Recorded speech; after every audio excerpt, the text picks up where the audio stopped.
الله أكبر. الحمد لله رب العالمين الرحمن الرحيم مالك يوم الدين إياك نعبد وإياك نستعين اهدنا الصراط المستقيم صراط الذين أنعمت عليهم غير المغضوب عليهم ولا الضالين آمين. تبارك الذي بيده الملك وهو على كل شيء قدير الذي خلق الموت والحياة ليبلوكم أيكم أحسن عملا وهو العزيز الغفور الذي خلق 7 سماوات طباقا ما ترى في خلق الرحمن من تفاوت فارجع البصر هل ترى من فطور ثم ارجع البصر كرتين ينقلب إليك البصر خاسئا وهو حسير ولقد زينا السماء الدنيا بمصابيح وجعلناها رجوما للشياطين وأعتدنا لهم عذاب السعير وللذين كفروا بربهم عذاب جهنم وبئس المصير إذا ألقوا فيها سمعوا لها شهيقا وهي تفور تكاد تميز من الغيظ كلما ألقي فيها فوج سألهم خزنتها ألم يأتكم نذير قالوا بلى قد جاءنا نذير فكذبنا وقلنا ما نزل الله من شيء إن أنتم إلا في ضلال كبير وقالوا لو كنا نسمع أو نعقل ما كنا في أصحاب السعير فاعترفوا بذنبهم فسحقا لأصحاب السعير إن الذين يخشون ربهم بالغيب لهم مغفرة وأجر كبير وأسروا قولكم أو اجهروا به إنه عليم بذات الصدور ألا يعلم من خلق وهو اللطيف الخبير هو الذي جعل لكم الأرض ذلولا فامشوا في مناكبها وكلوا من رزقه وإليه النشور أأمنتم من في السماء أن يخسف بكم الأرض فإذا هي تمور أم أمنتم من في السماء أن يرسل عليكم حاصبا فستعلمون كيف نذير ولقد كذب الذين من قبلهم فكيف كان نكير أولم يروا إلى الطير فوقهم صافات ويقبضن ما يمسكهن إلا الرحمن إنه بكل شيء بصير أمن هذا الذي هو جند لكم ينصركم من دون الرحمن إن الكافرون إلا في غرور أمن هذا الذي يرزقكم إن أمسك رزقا بل لجوا في عتوب ونفور أفمن يمشي مكبا على وجهه أهدى أمن يمشي سويا على صراط مستقيم قل هو الذي أنشأكم وجعل لكم السمع والأبصار والأفئدة قليلا ما تشكرون قل هو الذي ذرأكم في الأرض وإليه تحشرون ويقولون متى هذا الوعد إن كنتم صادقين قل إنما العلم عند الله وإنما أنا نذير مبين فلما رأوه زلفة سيئت وجوه الذين كفروا وقيل هذا الذي كنتم به تدعون قل أرأيتم إن أهلكني الله ومن معي أو رحمنا فمن يجير الكافرين من عذاب أليم قل هو الرحمن آمنا به وعليه توكلنا فستعلمون من هو في ضلال مبين قل أرأيتم إن أصبح ماؤكم غورا فمن يأتيكم بماء معين الله أكبر. الحمد لله رب العالمين الرحمن الرحيم مالك يوم الدين إياك نعبد وإياك نستعين اهدنا الصراط المستقيم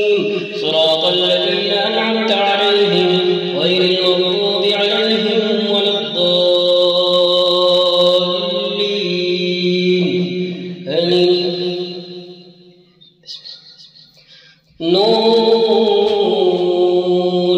والقلم وما يسطرون ما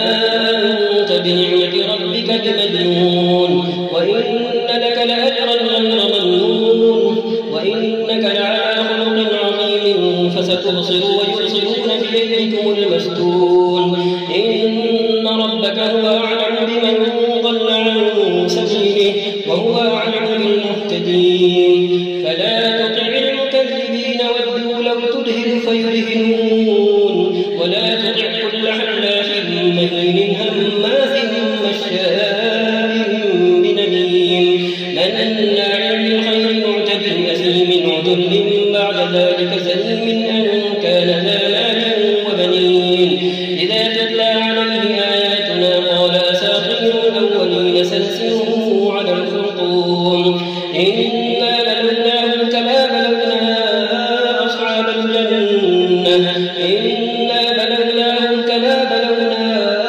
أصحاب الجنة إذ أقسموا ليصرمنها مصبحين ولا يستثنون فطاف عليها طائف من ربك وهم نائمون فأصبحت كالصريم فتنادوا مصبحين أن يغدوا على حرثكم إن كنتم صارمين فانطلقوا وهم يتخافتون ألا يدخلنها اليوم عليكم مسكين وغدوا على حرث قادمين فلما رأوها قالوا إنا لضالون بل نحن محرومون قال أوسطهم ألم أقل لكم لولا تسبحون قالوا سبحان ربنا إنا كنا ظالمين فأقبل بعضهم على بعض يتلاومون قالوا يا ويلنا إنا كنا طاغين عسى ربنا أن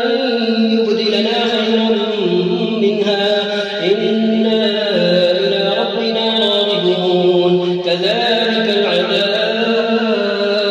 ولعذاب الآخرة أكبر لو كانوا يعلمون إن المتقين عند ربهم جنات النعيم أفنجعل المسلمين كالمجرمين ما لكم كيف تحكمون أم لكم كتاب فيه تدرسون إن لكم فيه لما تخيرون أم لكم أيمان علينا بالغة إلى يوم القيامة إن لكم لما تحكمون سلهم أيهم بذلك زعيم أم لهم شركاء فليأتوا بشركائهم إن كانوا صادقين يوم يكشف عن ساق ويدعون إلى السجود فلا يستطيعون خاشعة أبصارهم ترهقهم ذلة وقد كانوا يدعون إلى السجود وهم سالمون فذرني ومن يكذب بهذا الحديث سنستدرجهم من حيث لا يعلمون وأملي لهم إن كيدي متين أم تسألهم أجرا فهم من مغرم مثقلون عندهم الغيب فهم يكتبون فاصبر لحكم ربك ولا تكن كصاحب الحوت إذ نادى وهو مكظوم لولا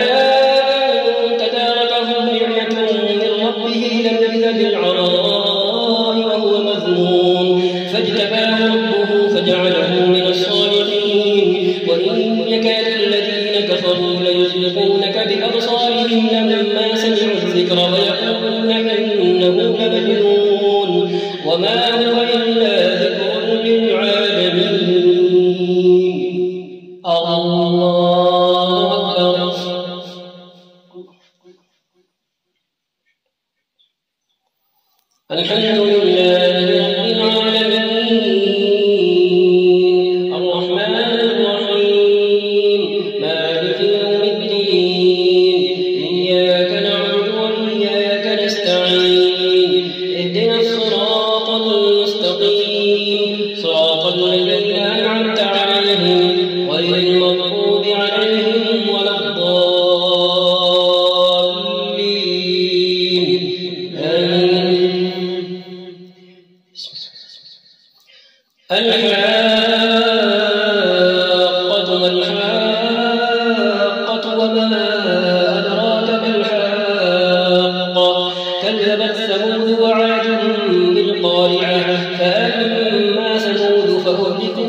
بالطاغية. وأما عاد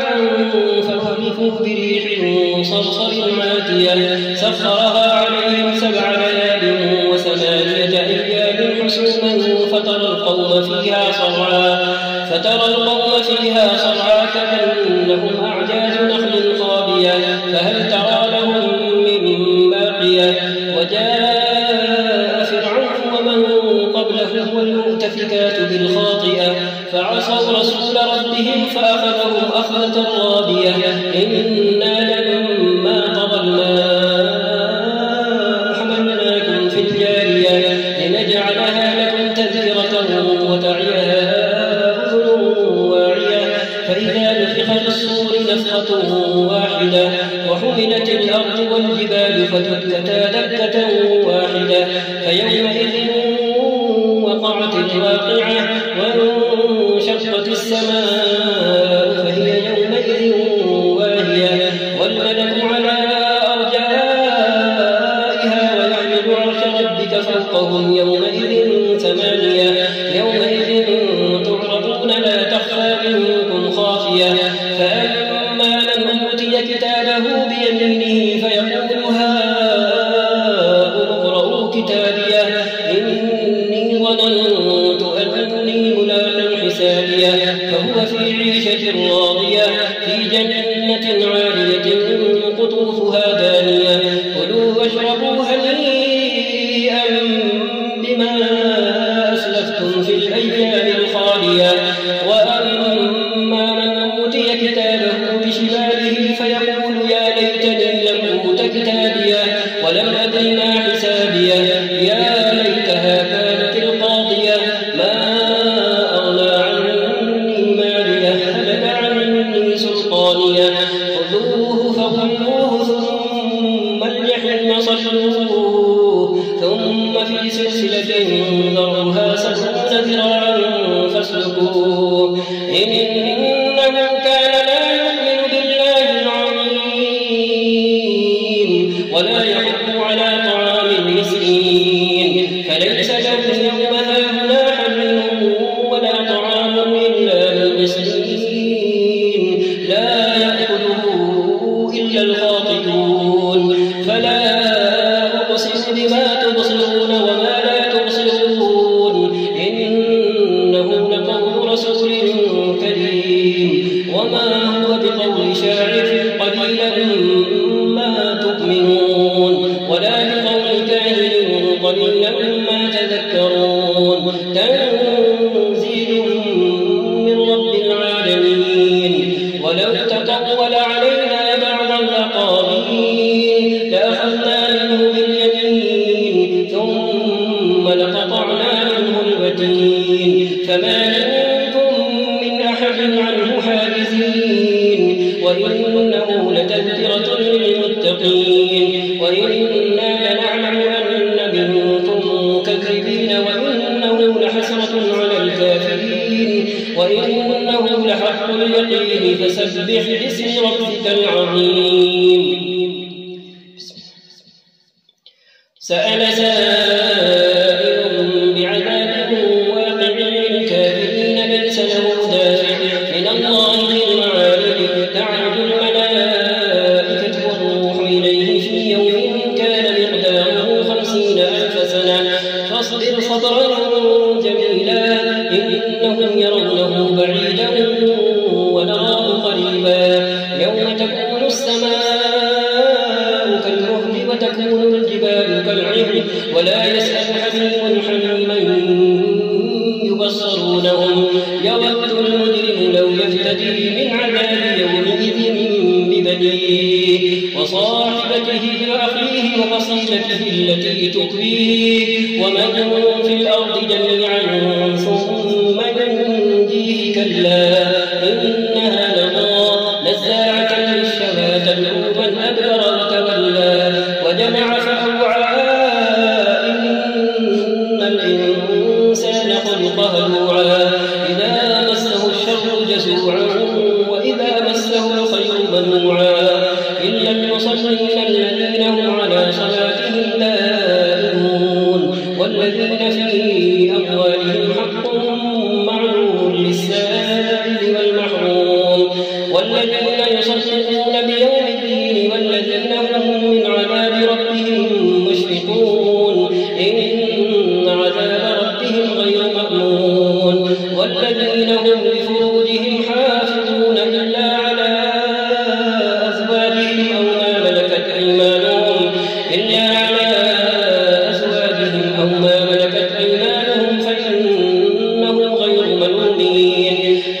ابتغى وراء ذلك فأولئك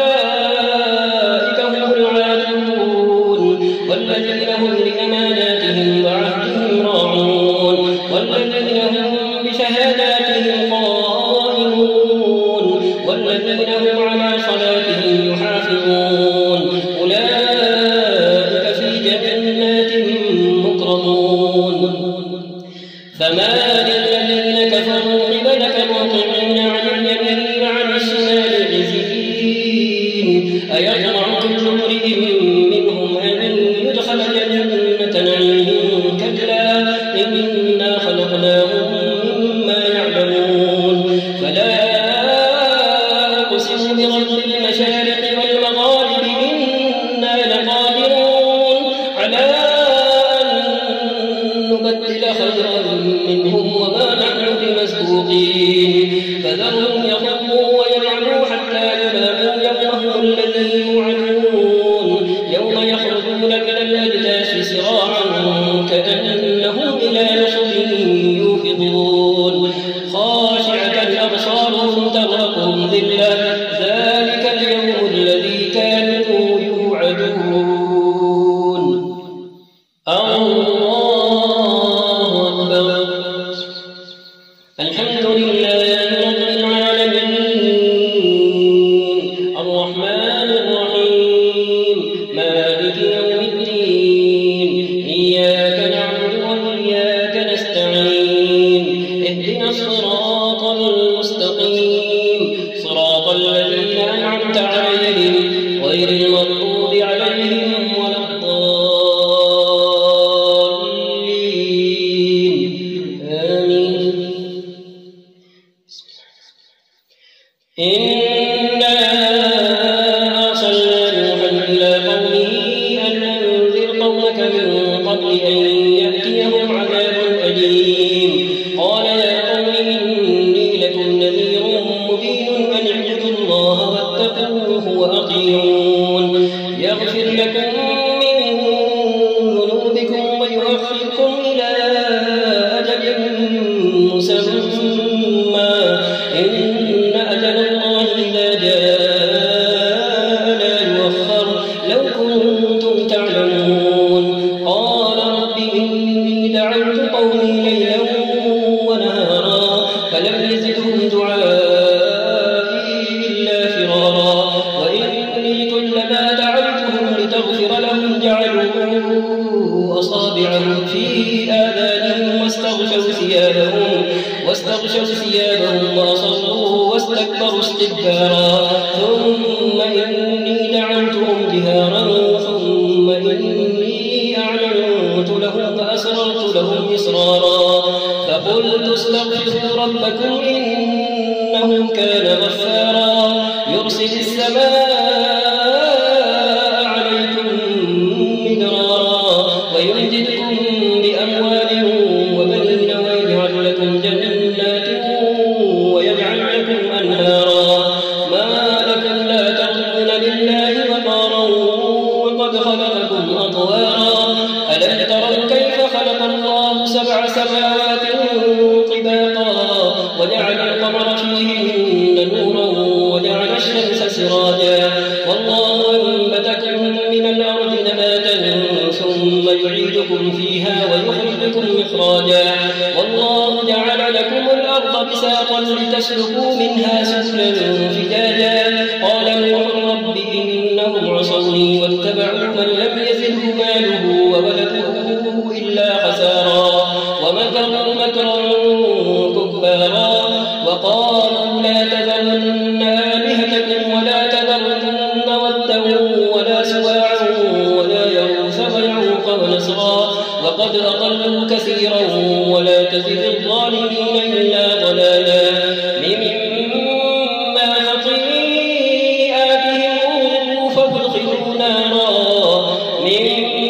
خطيئاتهم أغرقوا فادخلوا نارا فلم يجدوا لهم من دون الله أنصارا وقال نوح رب لا تذر على الأرض من الكافرين ديارا إنك إن تذرهم يضلوا عبادك ولا يلدوا إلا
بربنا أحدا وأنه تعالى جد ربنا ما اتخذ صاحبة ولا ولدا وأنه كان يقول سفيهنا على الله شططا وأنا ظننا أن لن تقول الإنس والجن على الله كذبا وأنه كان رجال من الإنس يعوذون برجال من الجن فزادوهم رهقا وأنهم ظنوا كما ظننتم أن لن يبعث الله أحدا وأنا لمسنا السماء فمددناها ملئت حرسا شديدا وشهبا وأنا كنا نقعد منها مقاعد للسمع فمن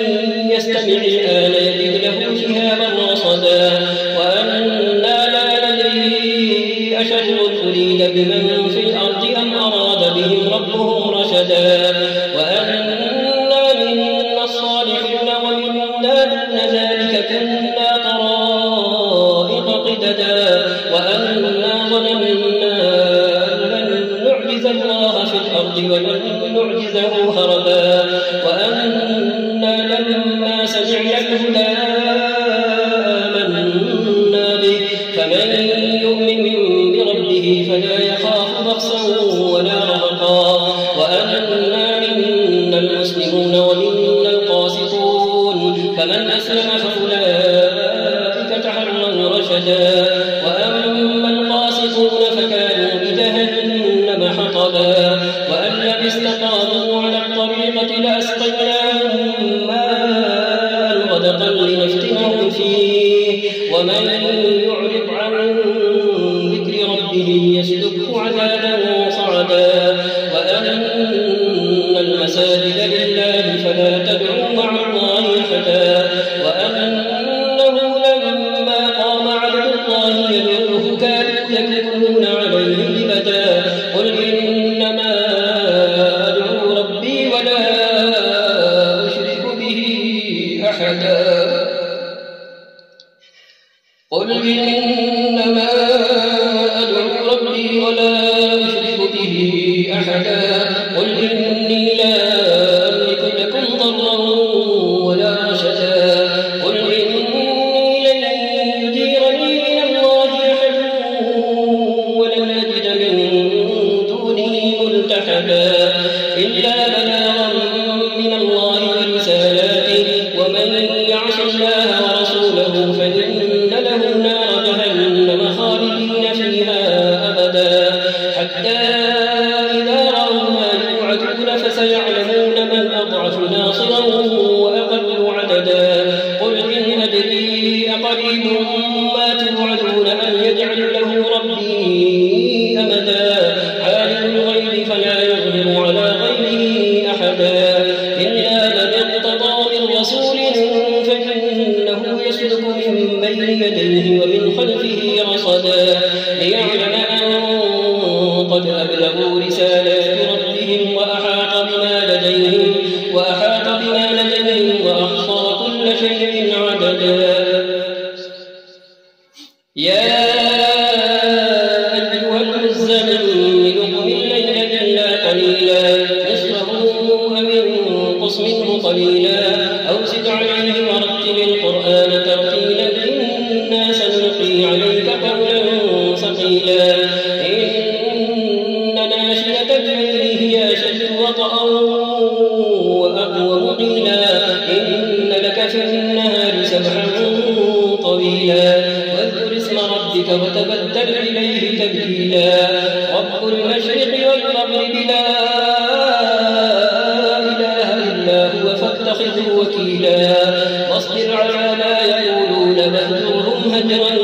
جميلا وذرني والمكذبين أولي النعمة ومهلهم قليلا إن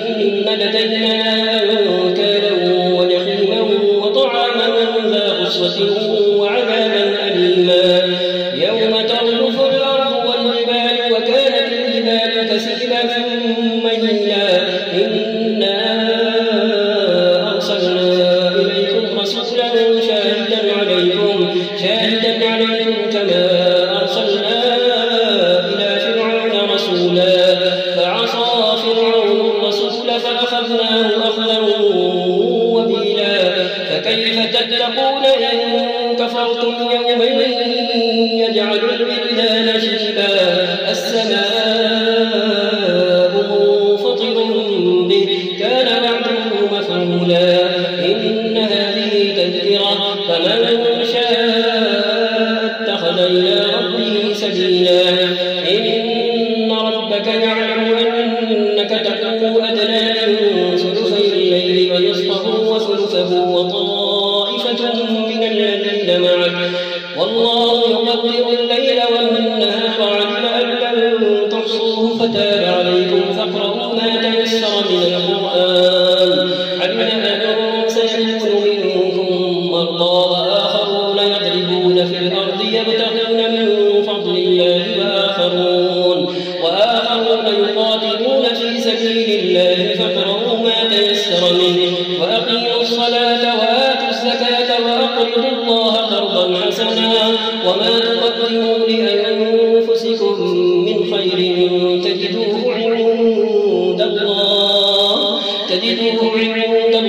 هو خيرا وأعظم أجرا واستغفر الله إن الله غفور رحيم. الله أكبر. الحمد لله رب العالمين الرحمن الرحيم مالك يوم الدين إياك نعبد وإياك نستعين اهدنا الصراط المستقيم صراط الذين أنعمت عليهم غير المغضوب عليهم ولا الضالين آمين. يا أيها المدثر قم فأنذر وربك فكبر وثيابك فطهر والرجز فاهجر ولا تمنن تستكثر ولربك فاصبر فإذا نقر في الناقور فذلك يومئذ يوم عسير على الكافرين غير يسير. ذرني ومن خلقت وحيدا وجعلت له مالا ممدودا وبنين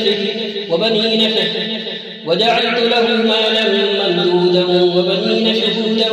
ومهدت له تمهيلا ثم يطمع أن أزيد كلا إنه كان لآياتنا عنيدا سأرهقه صعودا إنه فكر وقدر فقتل كيف قدر ثم نظر ثم عبس وبسر ثم أدبر واستكبر فقال إن هذا إلا سحر يؤثر إن هذا إلا قول البشر سأصليه سقر وما أدراك ما سقر لا تبغي ولا تذر لواحة للبشر عليها 19 وما جعلنا أصحاب النار إلا ملائكة وما جعلنا عدتهم إلا فتنة للذين كفروا ليستيقن الذين أوتوا الكتاب ويزداد الذين آمنوا إيمانا ولا يرتاب الذين أوتوا الكتاب والمؤمنون وليقول الذين في قلوبهم مرض والكافرون ماذا أراد الله بهذا مثلا كذلك يضل الله من يشاء ويهدي من يشاء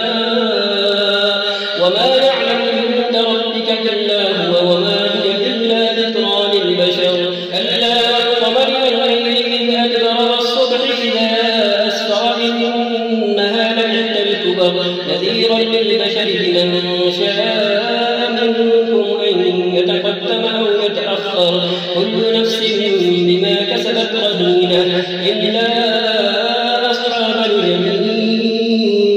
في جنات يتساءلون عن المجرمين ما سلككم في سفر قالوا لم نكن من المصلين ولم نكن نطعم المسكين وكنا كنا نخوض مع الخائضين وكنا نكذب بيوم الدين حتى أتانا اليقين فما تنفعهم شفاعة الشافعين فما لهم عن التذكرة معرضين كأنهم حمر مستنفرة فرت من قسورة بل يريد كل امرئ منهم أن يؤتى صحفا منشرة كلا بل لا يخافون الآخرة كلا إنه تذكرة فمن شاء ذكره وما يذكرون إلا أن يشاء الله هو أهل التقوى وأهل المغفرة الله أكبر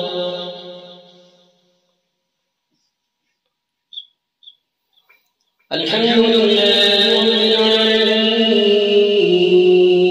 الرحمن الرحيم مالك يوم الدين إياك نعبد وإياك نستعين اهدنا الصراط المستقيم صراط الذين أنعمت عليهم غير المغضوب عليهم ولا الضالين آمين. لا أقسم بيوم القيامة ولا أقسم بالنفس اللوامة أيحسب الإنسان أن لن نجمع عظامه فلا قادرين على أن نسوي بنانه بل يريد الإنسان ليفجر أمامه يسأل أيان يوم القيامة فإذا برق البصر وخسف القمر وجمع الشمس والقمر يقول الإنسان يومئذ أين المفر كلا لا وزر إلى ربك يومئذ المستقر ينبه الإنسان يومئذ بما قدم وأخر بل الإنسان على نفسه بصيرة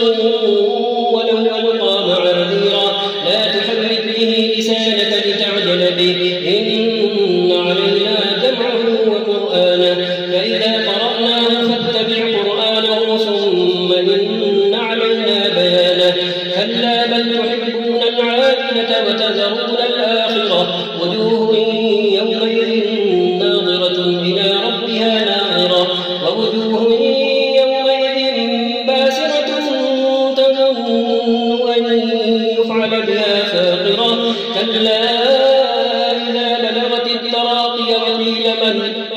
راق وظن أنه الفراق والتفت الساق بالساق إلى ربك يومئذ المساق فلا صدق ولا صلى ولكن كذب وتولى ثم ذهب إلى أهله يتمطى أولى لك فأولى ثم أولى لك فأولى أيحسب الإنسان أن يترك سدى ألم يكن نطفة من مني يمنى ثم كان علقة فخلق فسوى فجعل منه الزوجين الذكر والأنثى أليس ذلك بقادر على أن يحيي الموتى هل أتى على الإنسان حين من الدهر لم يكن شيئا مذكورا إنا خلقنا الإنسان من نطفة أمشاج نبتليه فجعلناه سميعا بصيرا إنا هديناه السبيل إما شاكرا وإما كفورا إنا أعتدنا للكافرين سلاسل وأغلالا وسعيرا إن الأبرار يشربون من كأس كان مزاجها كافورا عينا يشرب بها عباد الله يفجرونها تفجيرا يوفون بالنذر ويخافون يوما كان شره مستطيرا يوفون بالنذر ويخافون يوما كان شره مستطيرا ويطعمون الطعام على حبه مسكينا ويتيما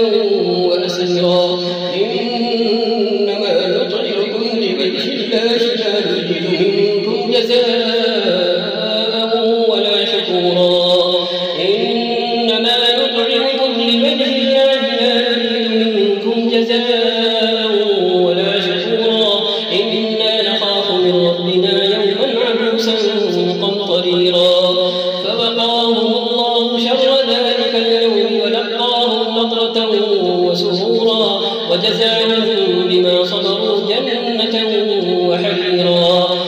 متكئين فيها على الأرائك لا يرون فيها شمسا ولا زمهريرا ودانية عليهم ظلالها وذللت قطوفها تذليلا ويطاف عليهم بآنية من فضة وأكواب كانت قواريرا من فضة قدروها تقديرا ويسقون فيها كأسا كان مزاجها زنجبيلا عينا فيها تسمى سلسبيلا ويطوف عليهم ولدان مخلدون إذا رأيتهم حسبتهم لؤلؤا منثورا وإذا رأيت ثم رأيت نعيما وملكا كبيرا عاليهم ثياب سندس خضر واستبرق وحلوا أساور من فضة وسقاهم ربهم شرابا طهورا إن هذا كان لكم جزاء وكان سعيكم مشكورا إنا نحن نزلنا عليك القرآن تنزيلا فاصبر لحكم ربك ولا تطع منهم آثما أو كفورا واذكر اسم ربك بكرة وأصيلا ومن الليل فاسجد له وسبحه ليلا طويلا إن هؤلاء يحبون العاجلة ويذرون وراءهم يوما ثقيلا نحن خلقناهم وشددنا أسرهم وإذا شئنا بدلنا أمثالهم تبديلا إن هذه تذكرة فمن شاء اتخذ إلى ربه سبيلا وما تشاءون إلا أن يشاء الله إن الله كان عليما حكيما يدخل من يشاء في رحمته والظالمين أعد لهم عذابا أليما الله أكبر الحمد لله رب العالمين الرحمن الرحيم مالك يوم الدين إياك نعبد وإياك نستعين اهدنا الصراط المستقيم صراط الذين أنعمت عليهم غير المغضوب عليهم ولا الضالين آمين والمرسلات عرفا فالعاصفات عصفا والناشرات نشرا فالفارقات فرقا فالملقيات ذكرا عذرا أو نذرا إنما توعدون لواقع فإذا النجوم طمست وإذا السماء فرجت وإذا الجبال نسفت وإذا الرسل أقتت لأي يوم أجلت ليوم الفصل وما أدراك ما يوم الفصل ويل يومئذ للمكذبين ألم نهلك الأولين ثم نتبعهم الآخرين كذلك نفعل بالمجرمين ويل يومئذ للمكذبين ألم نخلقكم من ماء مهين فجعلناه في قرار ألم نخلقكم من ماء مهين فجعلناه في قرار مكين إلى قدر معلوم فقدرنا فنعم القادرون ويل يومئذ للمكذبين ألم نجعل الأرض كفاة أحياء وأمواتا وجعلنا فيها رواسي شامخات وأسقيناكم ماء فراتا ويل يومئذ للمكذبين انطلقوا إلى ما كنتم به تكذبون انطلقوا إلى ظل ذي ثلاث شعب لا ظل ولا يغني من اللهب إنها تغني بشرر كالقصر كأنه جمالة صفر ويل يومئذ للمكذبين هذا يوم لا ينطقون ولا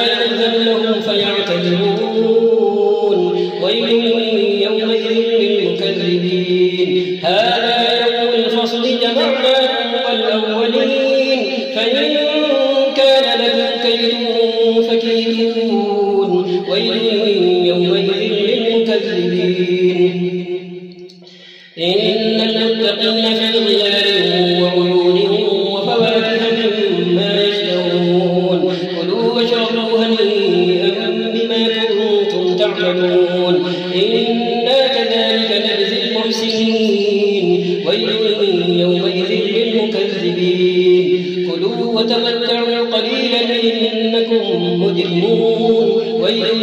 يومئذ للمكذبين وإذا قيل لهم اركعوا لا يركعون ويل يومئذ للمكذبين فبأي حديث بعده يؤمنون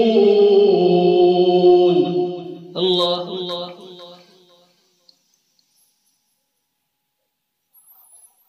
سمع الله لمن حمده الله أكبر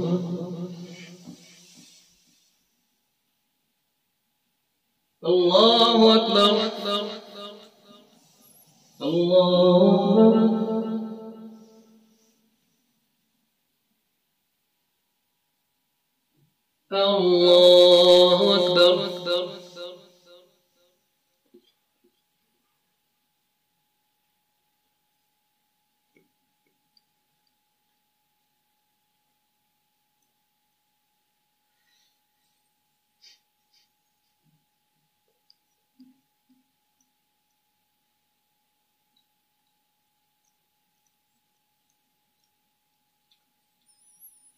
السلام عليكم ورحمة الله. السلام عليكم ورحمة الله.